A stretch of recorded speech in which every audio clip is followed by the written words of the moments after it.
What's up, y'all? This is Mike D, Mr. Double Down on You, and I hope y'all are having a great day, man, making the most of the moments and the opportunities that you currently have at your disposal, right? Making it do what it do.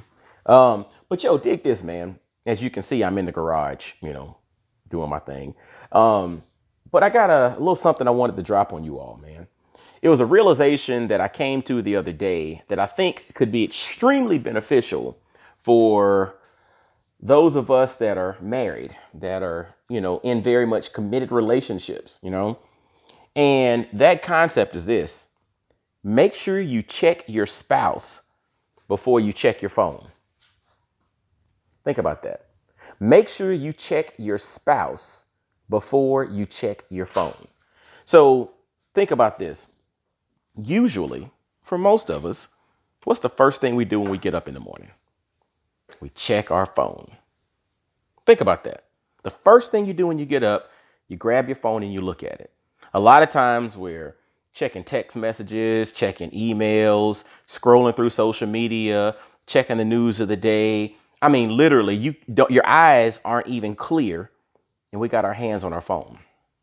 But my challenge to you, as it pertains to being married or in a committed relationship, is to check your spouse before you check your phone. Make a commitment to doing that. But I want you to think about it in like this. To check your phone, you typically have to pick it up. So that means you have to put hands on, or you have to grab your phone so that you can check it. Think about that. What if you were to roll over and grab and hug your spouse?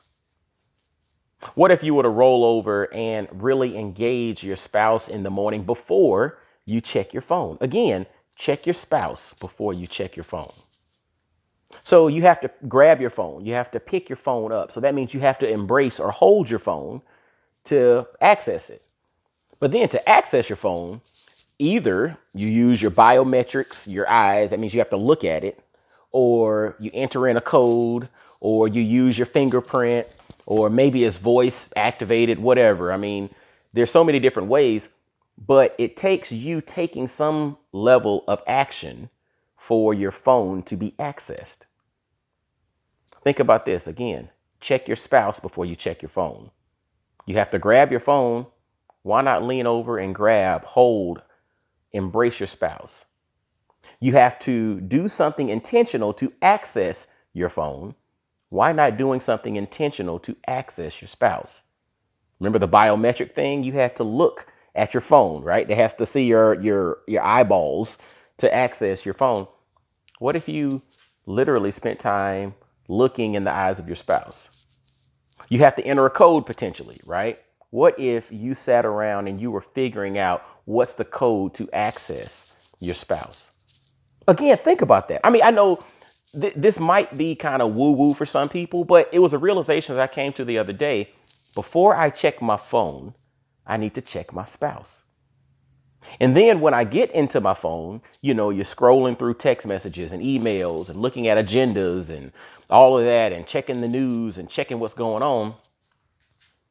After I do all the access and I embrace my spouse, I do what I need to do to have access to my spouse.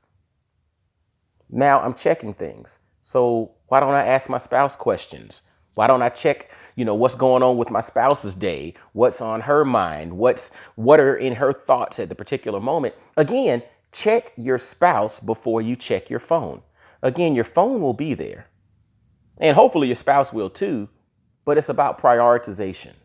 And I think if we do a better job of prioritizing our spouse in regards to our relationships and making sure not to allow these things, these items, these agendas, and these things to take us out of the present moment, our relationships will be better for it. And again, we're still in this whole midst of social distancing, somewhat quarantine. I know some states are lifting the stay-at-home orders, but the reality is we have the time now to literally spend a little bit more time with our family, with our spouse. And I'm encouraging everyone to adopt a new habit. Check your spouse before you check your phone. Remember, You have to embrace your phone to have access to it. Embrace your spouse first. You have to take some type of intentional action. Use your biometrics, use your finger, use a code or whatever to access your phone. Find out what you need to do after embracing to access your spouse.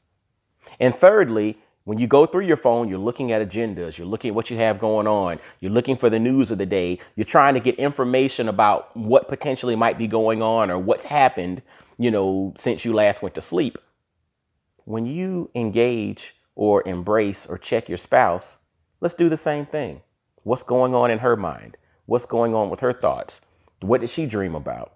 What does she have planned for the day? Again, let's prioritize our spouse over our phone. All right. Tell me what your thoughts are on this, man. Is this something that you think you could get down with? Do you see holes in this? Do you see holes in this philosophy or whatnot? If so, let me know. I'd love to hear it. But this is just something that came to me recently that I thought would be beneficial, especially for us that are in, or, those of us that are in relationships, committed relationships and or are married. I really think this is something that we should, incorporate into our daily activities. Again, check your spouse before you check your phone.